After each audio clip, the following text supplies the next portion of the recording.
একটি বছর পরে আবার ফিরে এলো মাহে রমজান। একটি বছর পরে আবার ফিরে এলো মাহে রমজান। মুমিনের হৃদয়ে পড়লো সারা, মুমিনের হৃদয়ে পড়লো সারা, উঠলো জেগে নতুন প্রাণ। একটি বছর পরে আবার ফিরে এলো মাহে রমজান। একটি বছর পরে আবার ফিরে এলো মাহে রমজান। আল্লাহ তাআলার তোরে রোজা পালন করো হে গুনাহগার, নিজের হাতে দিবেন তিনি সিয়াম সাধনার পুরস্কার। আল্লাহ তাআলার তোরে রোজা পালন করো হে গুনাহগার, নিজের হাতে দিবেন তিনি সিয়াম সাধনার পুরস্কার। রমজানের এই রোজা পালন আল্লাহ তাআলার ফরমান। একটি বছর পরে আবার ফিরে এলো মাহে রমজান। একটি বছর পরে আবার ফিরে এলো মাহে রমজান। রমজানের মাসে প্রভু সত্য পথে গর্ব জীবন, বিপদ আপদ থাকবে না যে, ঠিক মতো হয় যদি রোজা পালন। রমজানের মাসে প্রভু সত্য পথে গর্ব জীবন, বিপদ আপদ থাকবে না যে, ঠিক মতো হয় যদি রোজা পালন। রমজান সে তো ঢাল স্বরূপ, হৃদয়ে ভরে গাও তার গান। একটি বছর পরে আবার ফিরে এলো মাহে রমজান। একটি বছর পরে আবার ফিরে এলো মাহে রমজান। মুমিনের হৃদয়ে পড়লো সারা, মুমিনের হৃদয়ে পড়লো সারা, উঠলো জেগে নতুন প্রাণ। একটি বছর পরে আবার ফিরে এলো মাহে রমজান। একটি বছর পরে আবার ফিরে এলো মাহে রমজান।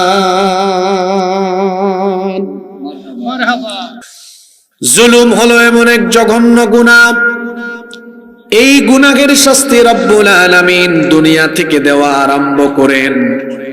সুতরাং আমি আপনি কারো উপর জুলুম করব না, কোথাও কখনো কারো উপর জুলুম করা যাবে না।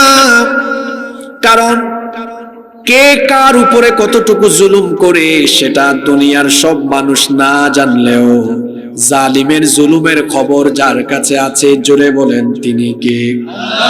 এজন্য রব্বুল আলামিন কোরআনুল কারীমের 14 নম্বর সূরা সূরা ইব্রাহিমের 42 নম্বর আয়াতে বলছেন, ওয়ালা তাহসাবান্নাল্লাহু গাফিলান আম্মা ইয়ামালুল যালিমুন, ইন্নামা ইউআখিরুহুম লিয়াউমিন তাশখাসু ফীহিল আবসার।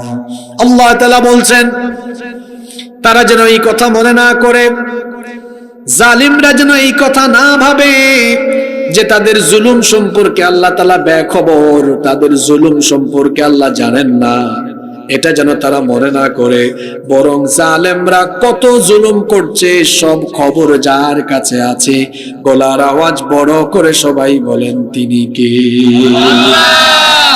আমার আল্লাহর নিয়ম হলো, তিনি জালেমের জুলুমের কারণে সাথে সাথে কোনো জালেমকে ধরেন না, সাথে সাথে কোনো জালেমকে তিনি পাকড়াও করেন না, শাস্তি দেন না।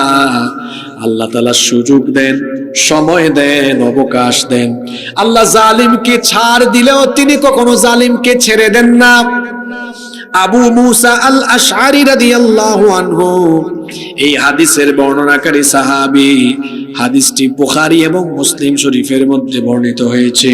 আল্লাহর নবী বলেছেন, ইন্নাল্লাহা লা ইউমলি লিয-যালিম, নিশ্চয়ই আল্লাহ তাআলা জালিমকে সময় দেন, সুযোগ দেন, অবকাশ দেন। আল্লাহ জালেমকে ছাড় দেন, কিন্তু আল্লাহ কোনো জালেমকে ছাড়েন না। ফাইদা আখাযাহু লাম ইউফলিতহু, আল্লাহ ধরেন না, ধরেন না, ধরেন না। যখন আল্লাহ ধরেন তখন আর ছাড়েন না। আল্লাহ তাআলা জালেমদেরকে সুযোগ দেন, সময় দেন, কিন্তু আল্লাহ যখন ধরেন তখন আর ছাড়েন না। আল্লাহর ধরার নিয়ম হলো এমন। আল্লাহ তাআলা সূরা বুরুজের মধ্যে বলেছেন, ইন্না বাতশা রাব্বিকা লাশাদীদ,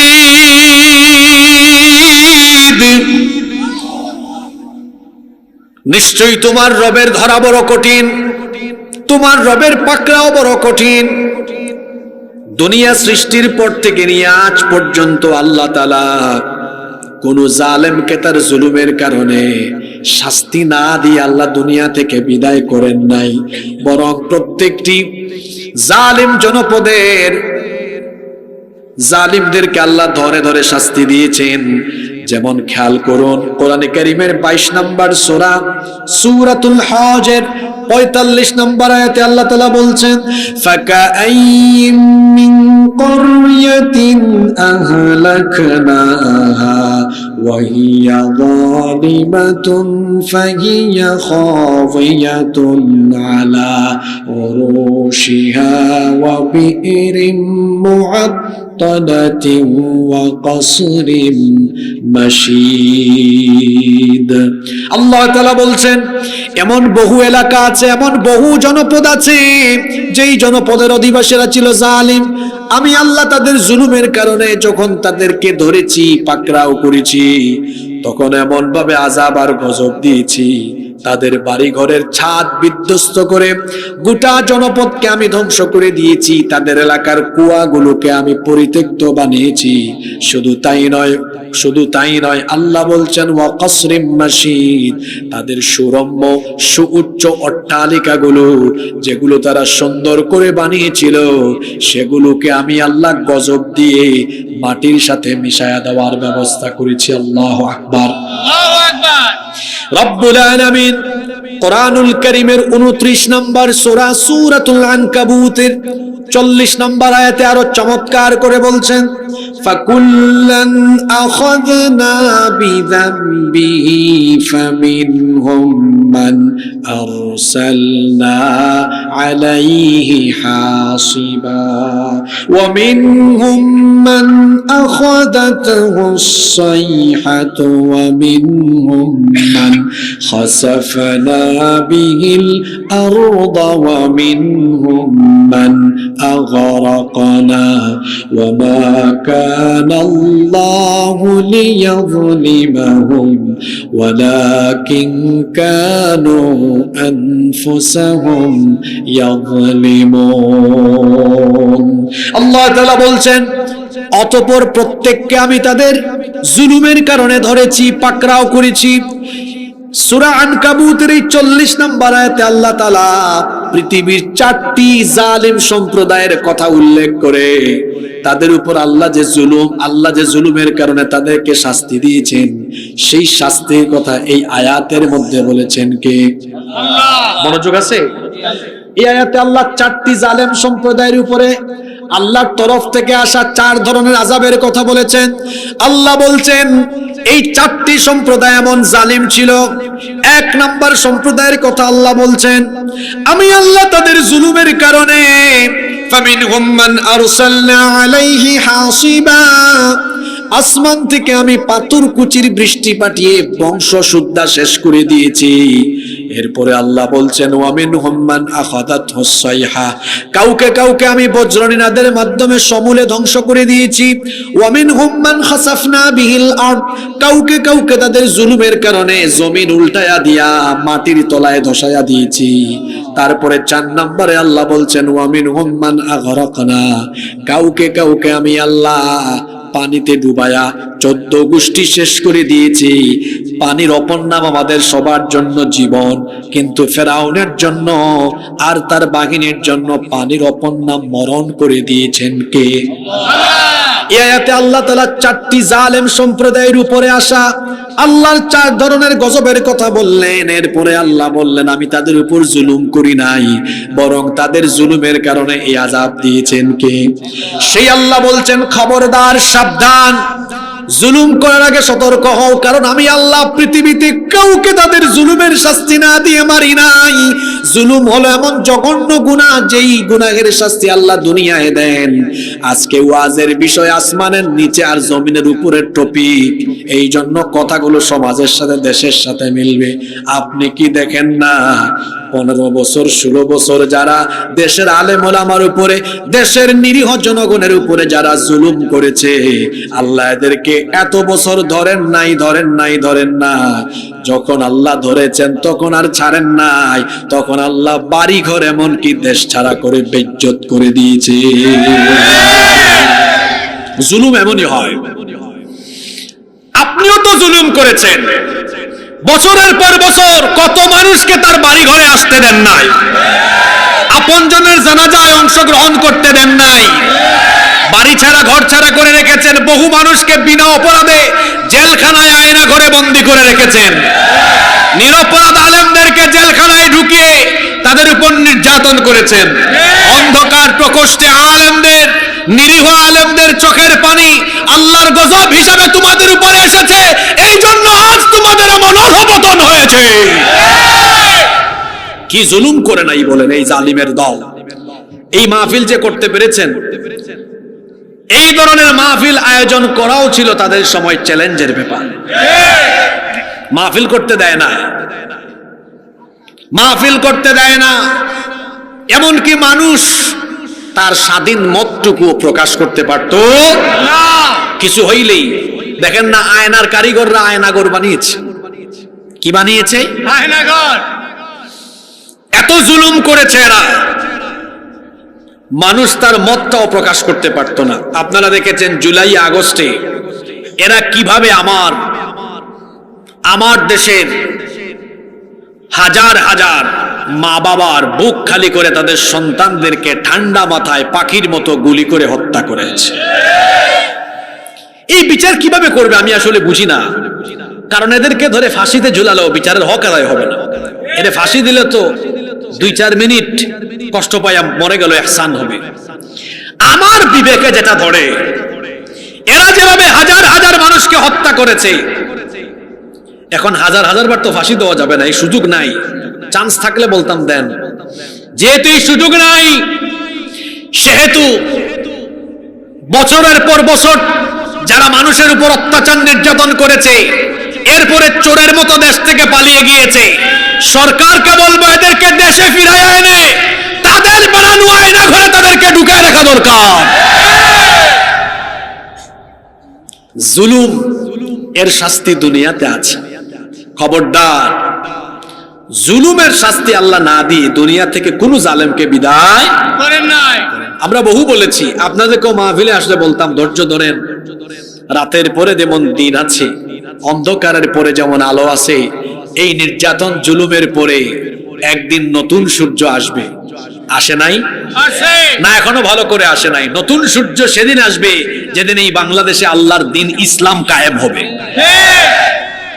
এর আগে বাংলাদেশের মানুষ সুখ শান্তি স্বপ্ন দেখবে, কিন্তু প্রকৃত সুখ আর শান্তি পাবে না। শান্তি আছে ইসলামে, শান্তি আছে কোরআনে। আল্লাহ এই দেশকে কোরআনের জন্য, ইসলামের জন্য কবুল করে নেন। আমিন। খবরদার মানুষের উপর জুলুম করবেন না, পিতামাতা হয়ে নিজের সন্তানের উপর জুলুম করবেন না, বড় ভাই প্রভাব খাটায়া বল খাটায়া ছোট ভাই বোনদের জায়গা জমি মেরে একাই খেয়ে ফেলে এমন জালিম বড় ভাই আছে না নাই? প্রতিবেশীর হক নষ্ট করবেন না। সমাজ বা রাষ্ট্রের গুরুত্বপূর্ণ কোনো দায়িত্ব পেলে জনগণের উপর জুলুম করবেন না। কোন স্তরে কোন পর্যায়ে কখনো কারো উপর জুলুম করবেন না, কারণ জুলুমের শাস্তি এত ভয়ানক।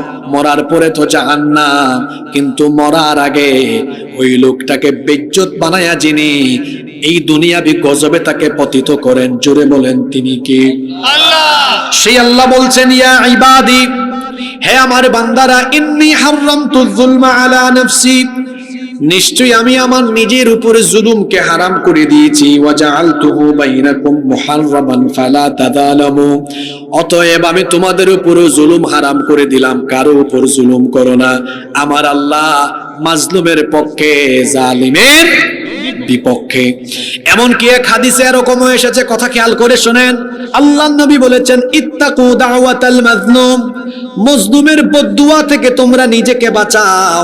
তার কারণ হলো, মজলুম যখন আল্লাহর দরবারে দোয়া করে, আল্লাহ মজলুমের দোয়া ফিরাইয়া দেন না। এমনকি মজলুম যদি কাফির হয়, আল্লাহর নবী বলেছেন, ওয়া ইন কানা কাফিরান ফাইন্নাহু লাইসা দুনাহা হিজাব, যদি কোনো মজলুম কাফির হয়, আল্লাহ ওই মজলুম কাফিরের পক্ষে থাকবেন। জালিম যদি মুসলমান হয়, আল্লাহ ওই জালিম মুসলমানের বিরুদ্ধে যাবেন, আর আল্লাহ মজলুম কাফিরের পক্ষে থাকবেন। আসলে বিষয়টা মুসলমান আর কাফেরের নয়, বরং আল্লাহ সব সময় জালিমের বিরুদ্ধে, মজলুমের পক্ষে। এজন্য খবরদার কারো উপর জুলুম করবেন না, কারণ জুলুমের পরিণতি বড় ভয়াবহ। আল্লাহ জালিমকে কখনো ছেড়ে দেন না। আমার আল্লাহই তো জালিমের উপরে দয়া দেখান নাই। কেউ যদি আমাদের সমাজে এমন থাকে, কয় জালিমকে মাফ করো, মনে রাখবেন জালিমের প্রতি দয়া দেখানো একটা জুলুম। যে জালিমকে দয়া দেখায় সেও জালেম। সাপ, একটা সাপ ধরার পরে আপনি সাপটা এখানে ছেড়ে দেন তো, আপনি যে ধরছিলেন একটু আগে, সাপটা ছেড়ে দেন, তারপরে আপনারা কি করবে? আদর দিবে না ছোবল মারবে? সাপ যেমন ধরার পরে ছেড়ে দিলে ছোবল মারে, তেমনি জালেমদেরকে দয়া দেখিয়ে সুযোগ দিলে জালেমও আবার জুলুম আরম্ভ করে। সম্মানিত ভাইয়েরা, কষ্ট হচ্ছে আপনাদের? যেন জুলুম করা যাবে না। এমন 5টা গুনাহ আছে যে 5টা গুনার শাস্তি নগদ, বাকি না। নগদ ক্যাশ, ওই যে ক্যাশ ইন ডেলিভারি আছে না, এরকম নগদ কারবার। বাকি তো পরে, মরার পরে। আর নগদে শাস্তি আছে। এমন কয়টা পাপের কথা বলতেছি? 5টা। 1 নাম্বার জুলুম। এলাকায় কিছু পাতি নেতা চামচা ছিল না, এলাকার মানুষকেও শান্তিতে থাকতে দেয় নাই। আজকে তারা শান্তিতে আছে? ঘর বাড়ি ফালাইয়া থইয়া চোরের মতো পালিয়ে গিয়েছে। আপনি মানুষকে অশান্তি দিবেন, আল্লাহ আপনাকে অশান্তিতে ফেলবেন। সুতরাং খবরদার, কারো উপরে জুলুম করবেন না, কারণ জুলুমের শাস্তি নগদ না বাকি? নগদ। আসতে বললেন কেন? জুলুমের শাস্তি নগদ না বাকি? নগদ শাস্তি। দেখেন নাই, একজন বলেছিল 41 পর্যন্ত থাকবো, আল্লাহ জুতার বাড়ি খাওয়া তাকে দেশ থেকে বিদায় করে দিয়েছে। কষ্ট হয় নাকি? 2, আরেকটা পাপের শাস্তি নগদ, বাকিতে না। সেটা কি? আব্বা আম্মার সাথে বেয়াদবি করা, পিতামাতার সাথে নাফরমানি করা।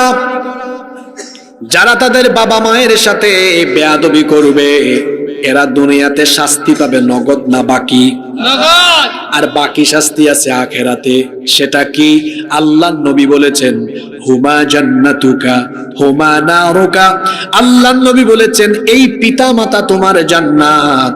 অর্থাৎ তুমি তোমার পিতামাতার খেদমত করলে তোমার আল্লাহ খুশি হয়ে তোমাকে জান্নাত দিয়ে দিবেন। সুবহানাল্লাহ। আও হুমা নারুকা, অথবা এই পিতামাতা তোমার জাহান্নাম। অর্থাৎ যদি তুমি তোমার পিতামাতার সাথে বেয়াদবি করো, পিতামাতা যদি তোমার উপর অখুশি হয়, নারাজ হয়ে যায়, আল্লাহও নারাজ হয়ে যাবেন। এই জন্য পিতামাতার সাথে যারা বেয়াদবি করবে, এরা বিনা হিসাবে জাহান্নামে যাবে। আল্লাহ হিসাবও করবেন না। আল্লাহ বলবেন, এর সাথে আমার কোনো হিসাব নাই, বিচারও নাই, এরা বিনা হিসাবে জাহান্নামে ফালাও। নাউযুবিল্লাহি মিন। তাহলে বোঝা গেল মা বাবা আমাদের জন্য অনেক সেনসিটিভ একটা জায়গা। এখানে কোনো ধরনের আজে বাজে আচরণ করা যাবে না। শুনেন, আল্লাহ নবীর একটা হাদিস আমার মনে পড়ল। এই হাদিসটা মুস্তাদরাকে হাকিমের ভেতরে বর্ণিত হয়েছে। আল্লাহ নবী বলেছেন, বাবানি মুআজ্জিলানি উকুবাতুহুমা ফিদ দুনিয়া। আল্লাহ নবী বলেছেন, দুইটা পাপের দরজা হলো এমন, এই দুইটা পাপের দরজা দিয়ে যারা প্রবেশ করে দুনিয়াতে আল্লাহ তাদেরকে তড়িঘড়ি করে দ্রুত গতিতে শাস্তি দেন। এক নাম্বার হলো আল বাগী, আল্লাহর সাথে সীমা লঙ্ঘন। দুই নাম্বার হলো হুকুকুল ওয়ালিদাইন, পিতামাতার অবাধ্যতা। যারা তাদের বাবা মায়ের অবাধ্য হয়, বাবা মায়ের সাথে বেয়াদবি করে, আল্লাহ ওই নাফরমান সন্তানকে তড়িঘড়ি করে দুনিয়াতে শাস্তি দেন। এজন্য খবরদার ও আমার যুবক ভাইয়েরা, যাদের ঘরে এখনো আব্বা আম্মা আছে, মনে রাখবেন আপনাদের ঘরে আপনাদের জন্য জান্নাত আছে।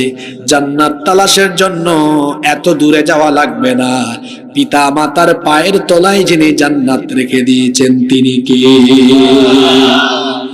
আল্লাহ নবী বলেছেন, আলা উহাদ্দিসুকুম বিআকবারিল কাবাইর, আমি কি তোমাদেরকে এমন কিছু কবিরা গুনাহ সম্পর্কে সচেতন করব না যেগুলো বড় মারাত্মক কবিরা গুনাহ? সাহাবীরা এই কথা শুনে বললেন, বালা ইয়া রাসূলুল্লাহ, আমরা বলি সাল্লাল্লাহু আলাইহি ওয়াসাল্লাম, অবশ্যই আপনি আমাদেরকে সচেতন করেন। আল্লাহর নবী তখন বললেন, সবচাইতে বড় কবিরা গুনাহ হলো আকবারুল কাবাইরি আশরিকু বিল্লাহ, সবচাইতে বড় কবিরা গুনাহ হলো আল্লাহর সাথে শিরক করা। আর আল্লাহর সাথে শিরক করার পরেই দুই নাম্বার সবচেয়ে জঘন্য বড় কবিরা গুনাহ হলো হুকুকুল ওয়ালিদাইন, পিতা মাতার অবাধ্য হওয়া। পিতা মাতার অবাধ্য হওয়া কবিরা গুনাহ। জোরে বলেন তো, আব্বা আম্মার অবাধ্য হওয়া কি কবিরা গুনাহ? আল্লাহর নবী বলেছেন, রিদাল্লাহু ফি রিদাল ওয়ালিদাইন ওয়া সাখাতুল্লাহু ফি সাখাতিল ওয়ালিদাইন। পিতামাতার সন্তুষ্টিতে আল্লাহ সন্তুষ্ট, পিতামাতার অসন্তুষ্টিতে আল্লাহ অসন্তুষ্ট। খবরদার আমার ভাইয়েরা, আব্বা আম্মাকে নারাজ করবেন না। বাবা মাকে নারাজ করলে আপনার উপর নারাজ হবেন কে? আল্লাহ। এজন্য পিতামাতার সাথে কথা বলার ক্ষেত্রে, আচার আচরণের ক্ষেত্রে সচেতন হতে হবে। আল্লাহ তো কোরআনে কারিমে শিখিয়ে দিয়েছেন, ফালা তাকুল্লাহুমা উফ, তোমার পিতামাতার প্রতি বিরক্ত হয়ে উফ শব্দ পর্যন্ত বলো না। ওয়ালা তানহারহুমা, এমনকি তোমার আব্বা আম্মাকে ধমক দিও না, রাগ করে কথা বলো না, গলার আওয়াজকে বড় করো না, চোখ রাঙিয়ে চক্ষু মোটা করে ধমকের স্বরে পিতামাতার সাথে কথা বলো না। আমরা বললাম, আল্লাহ আমরা আমাদের পিতামাতার সাথে কেমন আচরণ করব, কেমন করে কথা বলবো? আল্লাহ তাআলা আমাদেরকে শিখিয়ে দিলেন, পড়েন আমার সাথে, ওয়াকুল লাহুমা কওলান কারীমা, সম্মানের সাথে বিনয়ের সাথে পিতামাতার সাথে কথা বল। সুবহানাল্লাহ। পিতামাতার সাথে বেয়াদবি করবেন না। পিতামাতার সাথে বেয়াদবি করলে এই শাস্তি নগদে দুনিয়ায় আছে। যারা আব্বা আম্মাকে কষ্ট দেয়, এদের সম্পদে বরকত হবে না, রিজিকে বরকত হবে না, জীবনে উন্নতি করতে পারবে না, কপাল পোড়া, সারা জীবন অশান্তিতে থাকবে, দুঃখ কষ্টে আযাবে গজবে থাকবে। কারণ সুখ শান্তি দেওয়ার একমাত্র মালিক যিনি, তিনি কে? আল্লাহ। আপনি যদি আব্বা আম্মাকে কষ্ট দেন, আল্লাহ আপনার জীবনের সুখ শান্তি কেড়ে নেবেন।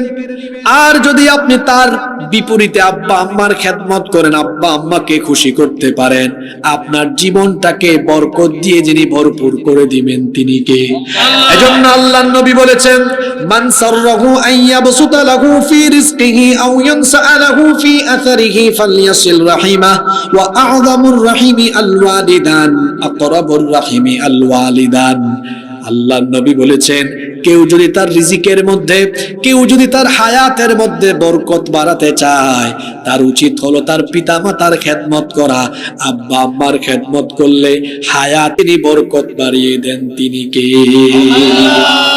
একটা ঘটনা শোনেন। একবার এক ঘরে তিন ভাই ঘরোয়া মিটিং এ বসেছে। কয় ভাই? তিন ভাই।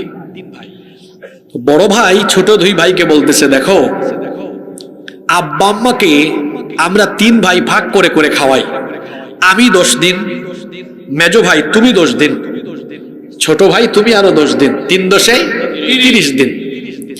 এই কথা শুনে মেজো ভাই বলতেছে, বড় ভাই আমি আপনার সাথে একমত নই, চলেন আমরা এক কাজ করি, 10 দিন তো বড় কম সময় হয়, 1 মাস 1 মাস 1 মাস করে ভাগ করি, অথবা 4 মাস করে ভাগ করি। তাইলে বছরে পড়বে কয়বার? 3 বার। একবার পড়বে। 3 4 12 না, একবার পড়বে একজনের কাছে। 4 4 করে ভাগ করি, 4 মাস অথবা 1 মাস 1 মাস করে ভাগ করি। ব্যাককল আব্বা আম্মাকে ভাগ করে।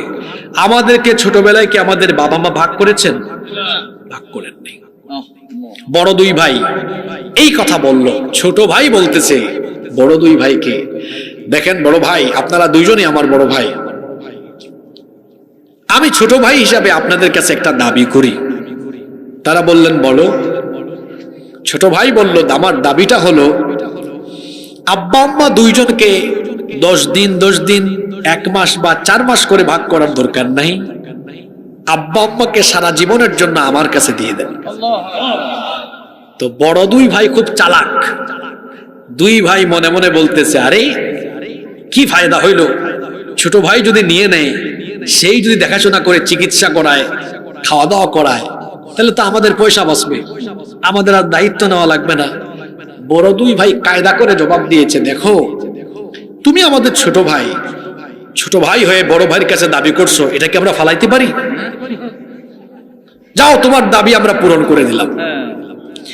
মাঝখান থেকে মুরব্বী চাচা এই 3 ভাইয়ের কথা শুনছে। চাচা এসে বলতেছে ছোট ভাইকে, ভাতিজা তুমি তো আস্ত একটা ব্যাককল। ছোট ভাই বলতেছে, চাচা আপনি আমাকে ব্যাককল বললেন কেন? ওই চাচা বলতেছে, তোমাকে ব্যাককল বলবো না, তোমরা 3 ভাই ভাগ করে নিলে 3 ভাইয়ের খরচ হইতো, এখন যে তুমি একা দায়িত্ব নিলা, তোমার খরচ বাড়লো আর তোমার 2 ভাইয়ের খরচ কমলো। তখন ভাতিজা বলল, চাচা আপনি বাপের বয়সী মানুষ, রাগ কইরেন না, আপনি অঙ্কে কাঁচা হলেও আপনি দুনিয়া আখিরাতের হিসাবে বড় কাঁচা। আপনি যে আমাকে ব্যাককল বললেন যে যুক্তিতে, এখন তো আমাকে বলতে হয়, রাগ কইরেন না, আপনিও ব্যাককল, আমার 2 ভাইও ব্যাককল। চাচা বলতেছে, এত বড় কথা, আমাকেও ব্যাককল বলো, তোমার 2 ভাইকেও ব্যাককল বলো? হ্যাঁ ঠিকই বলছি। কেন ব্যাককল বলেছি শোনেন, আমার এই 2 ভাই এরা নির্বোধ, এরা বোকা। এরা যদি বুঝতো যে আব্বা আম্মার মধ্যে বরকত আছে, তারা আমার মতোই কথা বলতো। আমি আমার আব্বা আম্মার দায়িত্ব এই জন্য নিয়েছি, কারণ আমি যদি আমার আব্বা আম্মাকে খাওয়াই, আমার আব্বা আম্মাকে দেখাশোনা করি, অসুস্থ হলে চিকিৎসা করাই, আমি যদি আমার মা বাবাকে সন্তুষ্ট করি, আল্লাহ সন্তুষ্ট হবেন। আব্বা আম্মা যদি দোয়া নাও করেন, শুধু যদি তারা মনে মনে সন্তুষ্ট থাকেন, আল্লাহ খুশি হয়ে, আপনি বলছেন না আমার সম্পদ কমবে, পিতা মাতার খেদমত করলে আল্লাহ দুনিয়ার সব সম্পদকে আমার পায়ের তলে ফালাইয়া দিবেন। তাহলে পিতা মাতাকে যে ভাগ করে সে বুদ্ধিমান, না পিতা মাতার যে খেদমত করে সে বুদ্ধিমান? যে খেদমত করে সে বুদ্ধিমান। তাহলে এখানে যে আপনারা শত শত মানুষ আছেন, আপনারা বলেন আপনারা কি পিতা মাতাকে ভাগ করবেন না খেদমত করবেন? এমন বহু মানুষকে দেখেছি যারা আব্বা আম্মাকে ভাগ করেছে, আব্বা আম্মার সাথে বেয়াদবি করেছে, ভিক্ষা করে এখন জীবন চালায়, খাইতে পারে না, অশান্তি, বড় বড় রোগ। খবরদার, আপনি আপনার পিতামাতার সাথে বেয়াদবি করবেন, একদিন আপনিও বাবা হবেন। আপনি আপনার আব্বা আম্মাকে বড় গলায় কথা বলবেন, আপনার ছেলে মেয়ে একদিন আপনাকে ঘাট ধরে ঘর থেকে বের করে দিবে। ইতিহাস এমনই, যা করবেন তা ফিরে পাবেন। নিজের চোখে আল্লাহ আমাদেরকে দেখাইছে আপনাদের সামনে এগুলা বলার জন্য। এটা করবেন না। কিভাবে আব্বা আম্মাকে ভাগ করেন? আহারে আমাদের বাবা, আমাদের মা কি যে কষ্ট করেছেন আমাদের জন্য, এখন তো আপনার মনে পড়ে না। যারা বিবাহিত আছেন, বিবাহিত ভাইরা আমাদের সাথে একটু কথা বলেন তো। আবিয়াইতারা তো এটা বুঝবেও না, এখনো বউ নিয়ে ঘুমায় না। বিবাহিত ভাইরা একটু বলেন দেখি, যাদের বাচ্চা কাচ্চা হয়েছে 6 মাস 7 মাস 8 মাস বয়স, যখন রাতের বেলা বাচ্চাটা কান্না করে, তখন কি আপনারা ঘুমান না বাচ্চাকে কুলে নেন? জুড়ে বলেন। আপনি তো ঘুম থেকে উঠে আপনার বাচ্চাকে কুলে নিয়ে হাঁটাহাঁটি করেন, তারপরে ঘুমান। বিয়ে করার পরে নিজের বাচ্চার এই অবস্থা দেখে আপনার কি ছোটবেলার দৃশ্য মনে আসে না? এইভাবে রাতের বেলা আপনাকেও আপনার মা বাবা আগে ঘুম পাড়ায় তারপর তারা ঘুমিয়েছে। সেই পিতামাতাকে কিভাবে আপনি বড় গলায় কথা বলেন? আপনার মতো ডাকাত, আপনার মতো নাফরমান আসমানের নিচে জমিনের উপরে আর নাই।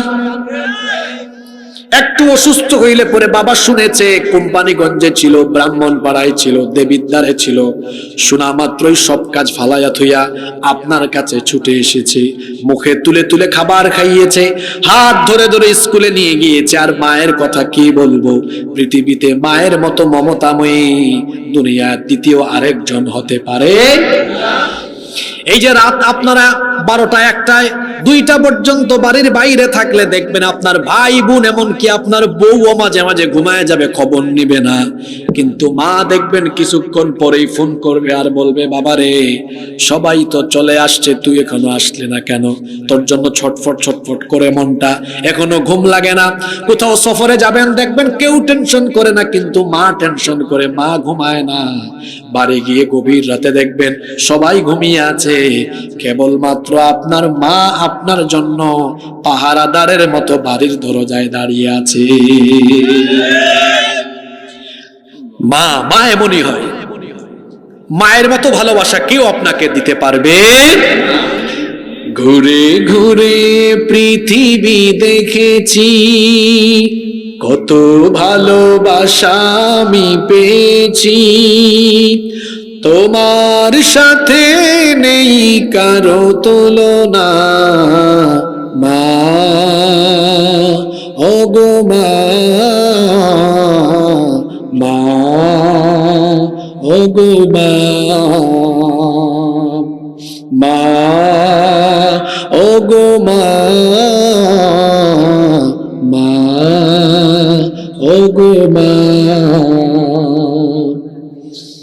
অনেকেই বলেছে জীবন দিতেও পারে আমার তরে, স্বার্থের পিছু টানে সকলেই গিয়েছে দূরে।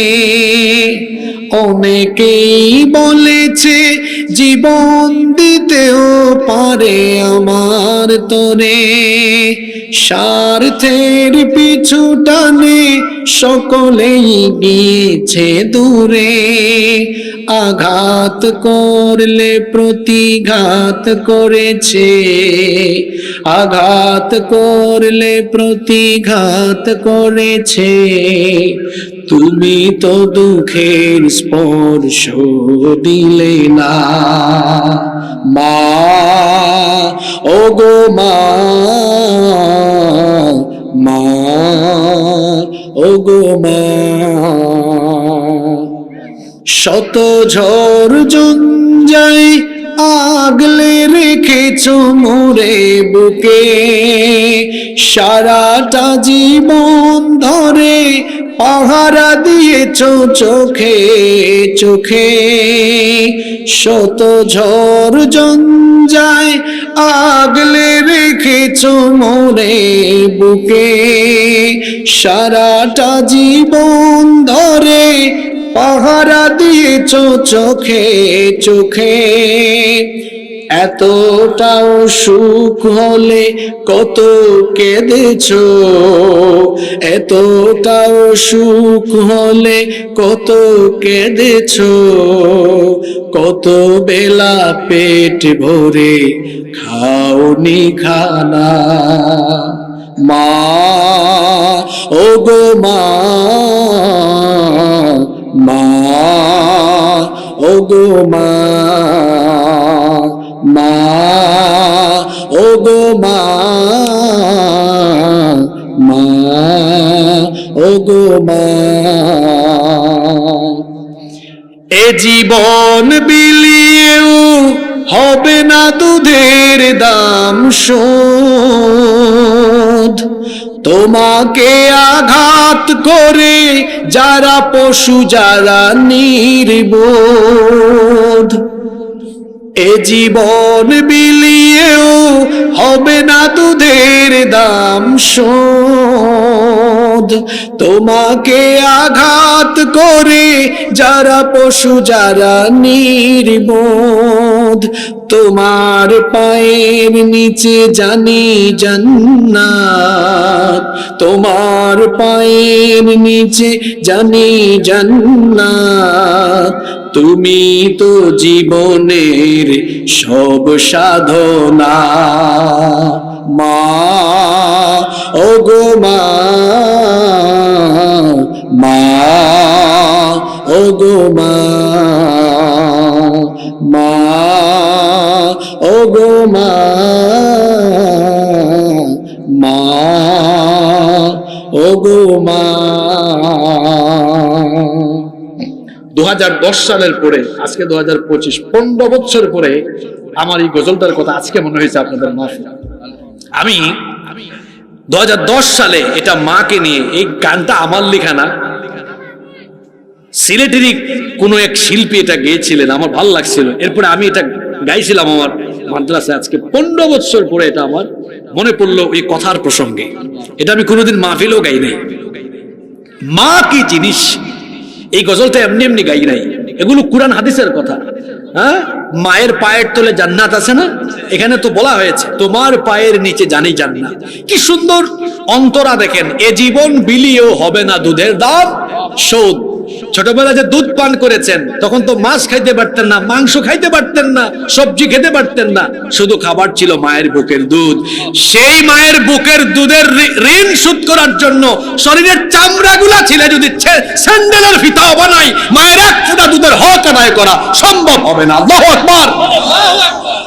4 দিন আগে বিয়ে করেছে, এসে বলে হুজুর আমার আব্বা আম্মা আমার বউর উপর জুলুম করে, আমি কি করব? কি করবা মানে? তোমার আব্বা আম্মা যদি কাফের হয়, জালিম হয়, আল্লাহ বলেছেন, রাসূল বলেছেন আব্বা আম্মার খেদমত করতে হবে। সোজা কথা, এখানে কোনো প্রশ্ন চলবে না, কোনো আপত্তি চলবে না। বউ বউয়ের জায়গায়, মা বাপ মা বাপের জায়গায়। একজন সাহাবী এসে বলেছেন আমার আব্বা আম্মা কাফের, আমি কি করব? সাহাবী ভাবছিলেন রাসূল বলবেন আব্বা আম্মা থেকে সেপারেট হও। রাসূল বলেছেন বাড়ি যাও, তোমার কাফের মা বাবার খেদমত করো। সুবহানাল্লাহ পড়বেন না? সুবহানাল্লাহ। আরেক সাহাবী এসে বলছেন আমাকে যুদ্ধে যাবার পারমিশন দেন, জিহাদে। রাসূল বলছেন তোমার কি মা আছে? হ্যাঁ আছে। বাড়ি যাও, তোমার মায়ের পায়ের তলায় জান্নাত আছে, যুদ্ধ করা লাগবে না, জিহাদ লাগবে না, মার খেদমত করো, আল্লাহ জান্নাত দিবেন। সুবহানাল্লাহ। পিতা মাতার খেদমতে আছে জান্নাত।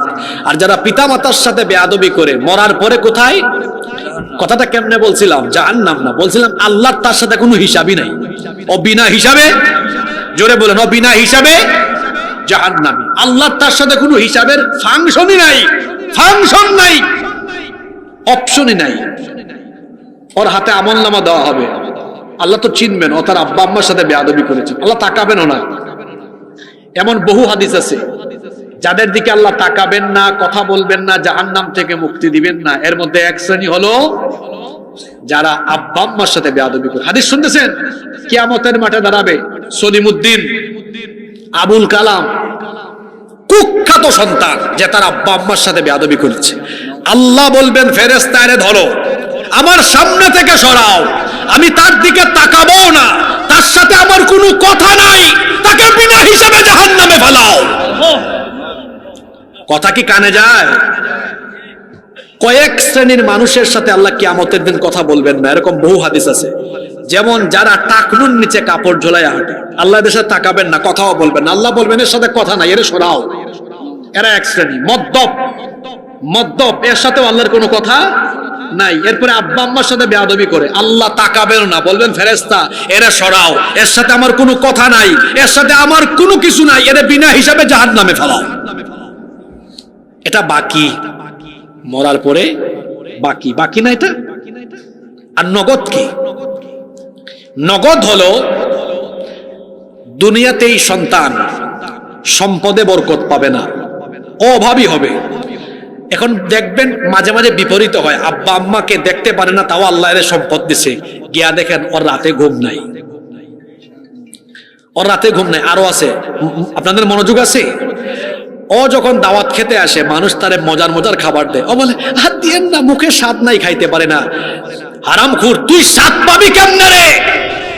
তুই তো তোর আব্বা আম্মার মুখে খাবার তুলে দেস না, এজন্য আল্লাহ তোর জিহ্বার স্বাদ কেড়ে নিয়েছেন। এর রোগবালাইও বেশি। অর্থাৎ আব্বা আম্মার সাথে বেয়াদবি যে করবে তাকে আল্লাহ দুনিয়াতে শাস্তি দিবেন, নগদ না বাকি। জোরে বলেন, নগদ না বাকি? এখানে যত ভাইয়েরা আছেন আব্বা আম্মার খেদমত করার দরকার আছে না নাই?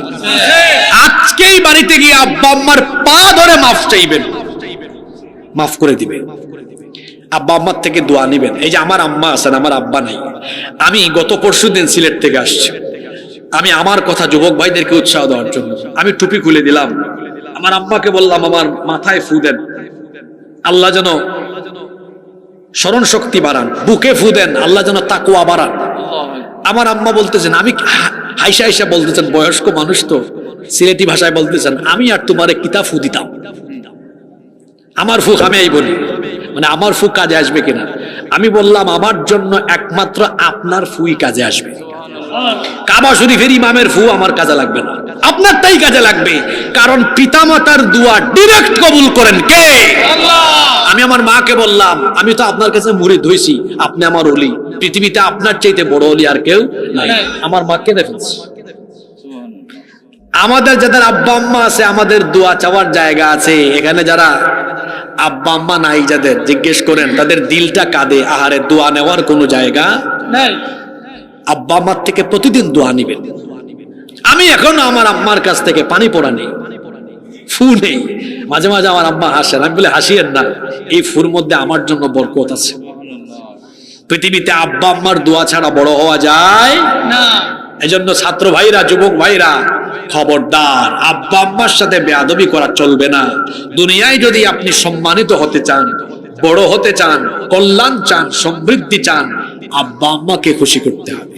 এই যে ছোটবেলায় আব্বা আম্মা ঘুম পাড়াইছে না, কয়জন ভাই এখানে আছেন যে রাতের বেলা তার অসুস্থ বাবাকে ঘুম পাড়ায়? অসুস্থ বাবা, কোমরে ব্যথা, পিঠে ব্যথা, বাত হয়েছে, পায়ে ঘুমাইতে পারে না। আপনার দায়িত্ব হলো বাবার রুমে যাওয়া, একটু পাটা টিপে দেন। আমি আমার কথা বলি, আমার বাবা তো মারা গিয়েছেন অনেক আগে, 2012 সালে। আমি আমার বাবার পায়ের মধ্যে বাতের রোগ ছিল। বেশিরভাগ রাতে আমি আমার বাবার পা টিপে টিপে ঘুম পাড়াতাম। আর গুনগুন করে করে আমার বাবা দোয়া করতো, আল্লাহ আমার ছেলেটা আমাকে শান্তিতে ঘুম পাড়াইতেছে, আল্লাহ আমার ছেলেটাকে তুমি আলেম বানাই দিও। এই দোয়াগুলো আমার এখনো কানে বাজে। এমনি এমনি আল্লাহ আমাকে আপনাদের সামনে কথা বলাচ্ছে না, পা টিপে টিপে আমি আমার বাবাকে ঘুম পাড়িয়েছি। আমার মা আছে, এই ওয়াজ আমার মাও শুনতে পারে। আমার মা জানে এখনো আমি আমার মাকে ঘুম পাড়ায় তারপর আমি ঘুমাতে যাই। প্রায় সময় আমার আম্মা আমাকে বলে, তুমি ঘুমায় যাও, লাগবে না। আমি বলি, আম্মা আমাকে ছোটবেলায় আপনি যেমন ঘুম পাড়ায়া তারপরে ঘুমাইছেন, আমারও দায়িত্ব হলো এই বার্ধক্য বয়সে আপনাকে ঘুম পাড়ায় তারপরে আমার ঘুমানো। আব্বা আম্মাকে এরকম ঘুম পাড়ায় দেখিয়েন, মনে মনে এমন দোয়া দিবে, বলবে, আল্লাহ আমি বুড়া মানুষ, শান্তি পাই না, আমার ছেলেটা, আমার মেয়েটা আমাকে এত সুন্দর করে মাথাটা টিপে, হাত পা টিপে ঘুম পাড়াইলো, আল্লাহ আমি খুশি হয়ে গেলাম। আমার সন্তানের উপরেও তুমি খুশি হয়ে যাও। একটু দোয়া পেয়ে দেখেন না, জীবন বদলে যাবে, জীবন বদলে যাবে। আব্বা আম্মার খেদমত করেন, পিতা মাতার খেদমতেই রয়েছে সম্মান, সমৃদ্ধি, সফলতা। সুবহানাল্লাহ। শীতের দিন তো চলেই গেল, একটু কমলা, একটু আনার, শীতের দিনে আনার, ওই যে ডালিম কি আর কি, বেদানা না, এটার নাম কি, লাল লাল যে আনার, একটু শীতের দিনে আনার দেখবেন ভালো লাগে, একটু মিষ্টি লাগে, মজা লাগে। একটু আনার, একটু কমলা এনে আব্বা আম্মার রুমে যান। আপনার মনে নাই ছোটবেলায় আপনার আব্বা আম্মা লুকায় লুকায় আপনাকে অনেক কিছু খাওয়াইছে, ভুলে গিয়েছেন আপনি? মুরগ জবাই করেছে, রান আপনাকে দিয়েছে, মাছের সুন্দর অংশটা আপনাকে দিয়েছে। এই বার্ধক্য বয়সে আব্বা আম্মাকে নিয়ে খাবার খেতে বসেন, আপনি আব্বা আম্মাকে খাওয়ান, দামি দামি খাবার খাওয়ায়া আর আপনি দামি দামি পোশাক দিয়ে আব্বা আম্মার মন ভরাতে পারবেন না।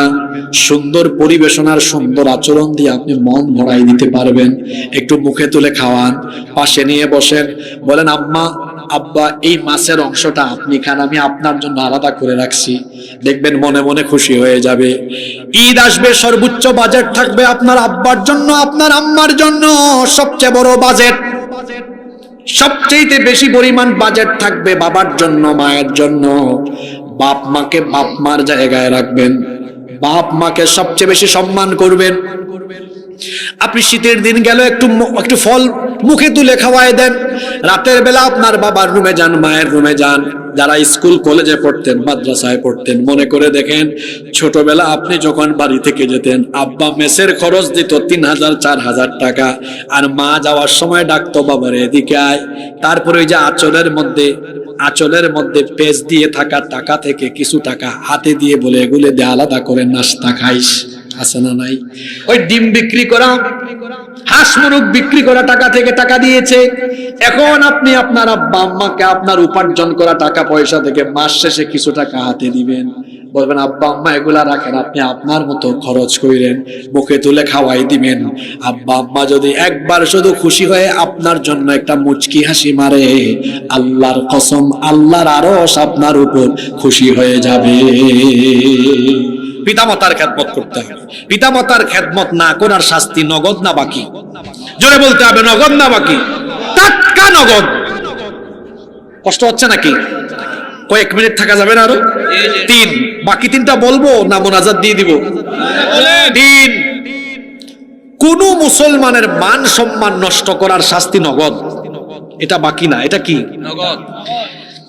আপনি যদি কারো মান সম্মান নষ্ট করেন, আল্লাহ আপনার মান সম্মান নষ্ট করে দিবেন। হাদিসটা বলার আগে আপনাকে একটা উদাহরণ দেই। আমার দেশে ভাতের হোটেলের এক মালিক ছিল, তার নামটা জানি কি? হারুন। হারুন নাম মনে নেই আপনাদের? হ্যাঁ, ডিবিতে অফিসে বসে ভাত খাওয়াইতো, আর ওইদিকে আয়না ঘরে নিয়ে নির্যাতনও করত। কওমি অঙ্গনের একজন আলেম আছেন, মাওলানা রফিকুল ইসলাম মাদানী। উনি উনার বক্তব্যে এবং ফেসবুক স্ট্যাটাসে লিখেছেন, আমাকে একবার ডিবি অফিস থেকে বের করে ঢাকায় হাতির জিলে নিয়ে 2 দিকের রাস্তা বন্ধ করে দিয়ে তারপরে একটা অসভ্য মহিলাকে এনে আমার পাশে রেখে ছবি তুলতেছে। আর ডিবির লোকজন আমাকে বলতেছে, আমরা রিমান্ডে যা জিজ্ঞেস করবো স্বীকারোক্তি দিতে হবে, না দিলে এই ছবি তুলছে এগুলা ছাইড়া দিব, আপনাকে অসম্মান করব। তখন মাওলানা রফিকুল ইসলাম মাদানী বলছেন, কি বলেন হারুন সাহেব, আমাকে নিয়ে ভাত খান আর আপনারা এগুলা কি করেন? এই নাটক কেন করেন? যিনি ভাত খাইছেন উনি হচ্ছে এই নাটকের স্ক্রিপ্টের মূল পরিচালক। ইন্না লিল্লাহি ওয়া ইন্না ইলাইহি। এই হারুন শুধু একজন দুজন আলেম না, বহু আলেম আর বহু ভালো মানুষের ইজ্জত নিয়ে টানাটানি করেছে। আল্লাহ তাকে নগদে বেজ্জত করেছেন, এমন বেজ্জত করেছেন আজকের পবিত্র মাহফিলে আমি এই ভদ্র সমাজে এই কথাগুলো বলতে পারবো না। আপনারা জানেন আল্লাহ কি হারুনকে বেজ্জত করে দেন নাই? জোরে বলেন, বেজ্জত করে দেন নাই? বিচারপতি কালামানিক আল্লামা সাঈদীর মতো লোককে কথায় কথায় যুদ্ধাপরাধী ধর্ষণকারী বলতো। এমন এক শাস্তি পেয়েছে, ধরাও খাইছে আমাদের সিলেটে গিয়ে। আর আমাদের সিলেটের মানুষ যে অতিথি পরায়ণ, এটা না গেলে বোঝা যায় না। তারে ধৈরা কলা পাতার মধ্যে শুয়াইছে। তারপরে শুনছি সিলেটের মানুষ তার কি জানি করে ফেলেছে। আপনি বেজ্জত করবেন, আপনিও বেজ্জত হবেন। বড় বড় আলেমদেরকে মাদ্রাসা থেকে মসজিদ থেকে ধরে নিয়ে গিয়েছে, তারপরে সামনে ককটেল রেখে অস্ত্র শস্ত্র রেখে মিডিয়াতে প্রচার করেছে জঙ্গি ধরা পড়েছে। আমি কি বানায়া বললাম না? এগুলো ছিল দেশে। যারা এটা করেছে আবার আলেমদেরকে জেলখানায় উঠাতো রশি দিয়া বেঁধে। আপনারা দেখেন নাই? আপনারা যখন দেখেছেন আপনাদের অন্তর কেঁদেছে, দোয়া করেছেন। আপনারা আলেমদের জন্য দোয়া করছেন না? অনেক মহিলারা রোজা রেখেছে, অনেকে উমরাতে দোয়া করেছে, হজে দোয়া করেছে, আদালত চত্বরে দেখেছে দোয়া করেছে। এরা নিরীহ আলেমদেরকে বেইজ্জত করেছে। আজকে আল্লাহ এদেরকে এমন বেইজ্জত করেছেন, এরা যখন আদালত চত্বরে উঠে আলেমদের জন্য মানুষ করতো দোয়া, আর এই জালেমগুলাকে যখনই মানুষ আদালত চত্বরে দেখে পচা ডিম আর সিরা জুতা দিয়ে পিটায়। আপনি কাউকে বেইজ্জত করার চেষ্টা করবেন, আপনি বেইজ্জত হয়ে যাবেন। এই মহিলা আল্লামা সাঈদীকে বিভিন্ন ধরনের আজে বাজে অপবাদ দিয়ে আল্লামা সাঈদীকে জনবিচ্ছিন্ন করার চেষ্টা করেছে। আল্লাহ তাআলা এই মহিলাকে জনবিচ্ছিন্ন করে দিয়ে এমন বেইজ্জত করেছেন, শেষ পর্যন্ত কোনো মতে জান বাঁচিয়ে চোরের মতো পার্শ্ববর্তী দেশে পালিয়ে গিয়েছে। আপনি কোন সম্মানিত মানুষকে অপমান করবেন, এই শাস্তি বাকি না নগদ? নগদ। আজকের ওয়াজের বিষয় নগদ, কোনো বাকি কথা নাই, নগদ না সব নগদ। এবার হাদিস শুনেন, এটা মুসলিম শরীফের হাদিস। আন ইবনে উমর রাদিয়াল্লাহু আনহুমা قال, আব্দুল্লাহ ইবনে ওমর রাদিয়াল্লাহু আনহুমা হাদিসের বর্ণনাকারী সাহাবী, তিনি বলছেন সাঈদা রাসূলুল্লাহ সাল্লাল্লাহু আলাইহি ওয়াসাল্লাম আল মিম্বার ফানাদা বিসাউতির রাফিয়া। আল্লাহর নবী মিম্বরে আরোহণ করলেন, এদেরকে বলছি শোনো, লা তুযুল মুসলিমিন, মুসলমানদেরকে কষ্ট দিও না, ওয়ালা তুআইয়িরুহুম, কাউকে লজ্জা শরম দিও না, ওয়ালা তাত্তাবিউ আওরাতিহিম, কোন মানুষের গোপন বিষয় তালাশ করতে যেও না, ছিদ্রান্বেষণ করো না, কাউকে লজ্জা বা অপমান করার চেষ্টা করো না, কারো গোপন বিষয় দুস্তুটি মানুষের সামনে ফাঁস করে দিও না। তার কারণ হলো ফাইন্নাহু মান তাত্তাবা আওরাতা আখিহিল মুসলিম তাত্তাবা আল্লাহু আওরাতাহু ওয়া মান তাত্তাবা আল্লাহু আওরাতাহু ইয়াফদাহু ওয়ালাউ ফি জাওফি রাহলিহি। আল্লাহর নবী বলেছেন, যদি তুমি কোনো মুসলমান ভাইয়ের দোষ ত্রুটি মানুষের সামনে প্রকাশ করে দাও, আল্লাহ তোমার দোষ ত্রুটি জনসম্মুখে প্রকাশ করে দিয়ে এমন ভাবে আল্লাহ বেইজ্জত করবেন। আর আল্লাহ যদি কাউকে বেইজ্জত করার ব্যবস্থা নেন, উটের হাওদের মধ্যে লুকালেও সেই ব্যক্তি, তাকে কেউ বাঁচাতে পারবে না। এই হাদিস কি শিক্ষা দিল? আপনি কাউকে বেইজ্জত করবেন, আপনাকে বেইজ্জত করার দায়িত্ব নেবেন কে? আল্লাহ। আরো জোরে বলেন কে? আল্লাহ। এই গুণটা তো আমাদের মধ্যে নাই। আমার দেশে তো পার্লামেন্ট আছে দুই জায়গায়, একটা ঢাকায় ন্যাশনাল পার্লামেন্ট, আর আরেকটা হলো প্রত্যেক গ্রামে গ্রামে এলাকায় এলাকায় চায়ের ছোট ছোট টঙের দোকান। এখানে দোকানদার থাকে স্পিকারের ভূমিকায়, আর চা করেরা সাংসদের ভূমিকায়। কে কোন জায়গায় কোন দুষ্টুটি করলো, বর্ণনা করলো, আল্লাহ বলেছেন এভাবে তুমি যদি তোমার ভাইয়ের দুষ্টুটি বর্ণনা করে তাকে বেইজ্জত করার চেষ্টা করো, আমি আল্লাহ তোমাকে বেইজ্জত করার দায়িত্ব নিব। আর তার বিপরীতে কোনো মুসলমান যদি কোনো ভাইয়ের দুষ্টুটি গোপন রেখে কারো ইজ্জত বাঁচায়, আল্লাহ বলেছেন কিয়ামতের দিন আমি তার দোষ ত্রুটি গোপন রেখে, গুনাহ গোপন রেখে আমি তাকে জান্নাতে ঢুকায় দেব। কিয়ামতের দিন আল্লাহ বলবেন, এই বান্দা এদিকে আসো, তোমার বাড়ি না হুড়ার পাড়ে, তোমার তো এমন এক খাসলত ছিল, তুমি মানুষের দোষ ত্রুটি জানলেও একাকী সংশোধনে দিতে, লোকচক্ষুর সামনে তুমি তাকে বেইজ্জত করতে না। এত ভালো গুণ তোমার, আজকে তোমার হাতে আমলনামা আছে না, এখানে তোমারও অনেক গুণ আছে, আমি আল্লাহ এগুলো গোপন রাখবো, লুকায় রাখবো, কাউরে বলবো না, দৌড়াই আমার জান্নাতে চলে যাও। সুবহানাল্লাহ। তাহলে এই গুণে আমরা গুণান্বিত হতে পারবো তো? জুড়ে বলি ইনশাআল্লাহ। আর যদি মানুষকে বেইজ্জত করেন, এটার শাস্তি বাকি না নগদ? কষ্ট হচ্ছে আপনাদের? আর দুইটা পয়েন্ট শেষ করে দিব। নাম্বার 4, 4 নম্বর, যুবকদের ওয়াজ আসছে এখন। যুবকরা রেডি? জিনা বেবিচারের শাস্তি নগদ, এটা বাকি না। বেবিচারে লিপ্ত হওয়ার উপাদান এখন আমাদের সমাজে বেশি, বিশেষ করে বেবিচারে লিপ্ত হওয়ার আকর্ষণীয় এই উপাদান মোবাইল তো প্রত্যেকের হাতে হাতে আছে না নাই? রাত 3টা 4টা পর্যন্ত মোবাইল আর ইন্টারনেটের অপব্যবহার করে চোখের জিনা, কানের জিনা, জবানের জিনায় লিপ্ত হয়ে জিনার সাগরে ডুব দিয়ে চরিত্র নষ্ট করতে করতে অধঃপতনের অতল তলদেশে চলে গিয়েছি। ও আমার যুবক ভাইয়েরা, খবরদার, জিনা বেবিচারে লিপ্ত হবেন না, বিবাহ বহির্ভূত হারাম কোনো রিলেশন করবেন না, গার্লফ্রেন্ড বানাইয়া তারপরে রাতের বেলা তার সাথে চেটিং আর দিনের বেলা ডেটিং করার চিন্তা করবেন না। এই শাস্তি নগদে পাওয়া যায়।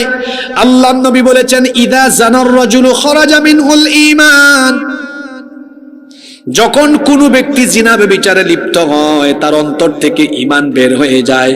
কানা আলাইহি কাযুল্লাহ, তার ঈমান তখন এই শামিয়ানা বা আকাশের মেঘের খণ্ডের মতো মাথার উপরে ভাসতে থাকে।